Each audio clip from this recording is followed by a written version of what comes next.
In 2013, Honorable Chief Minister had given an assurance की आनी form हावजां आमी करनात कित्याक फार्म हावजाचो मिसयूज करून तेन्ना बाब मिकी भाशेकून तो इशू रेज केल्लो. In the house, the Chief Minister gave him an assurance that no further farmhouses will be given.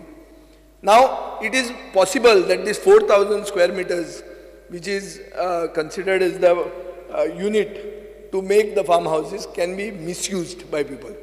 एक जमीन ऑर्चर्ड घेतली, सगळे डिवायडेड बाय 4,000 केले, सगळ्यांनी फार्म हाऊस गेली, सगळे दिल्लीवाले थंय येवन बसले. बिकॉज ते थंयच दवरले म्हणून ते जावपाचें बंद जाता अशें न्ही.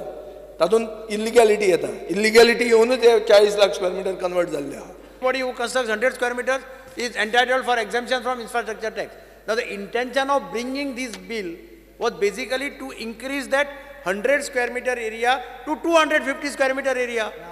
That is what I read in the newspaper also. Second, the intention was that only original Goan, who satisfies all the criteria of being a Goan, gets that benefit.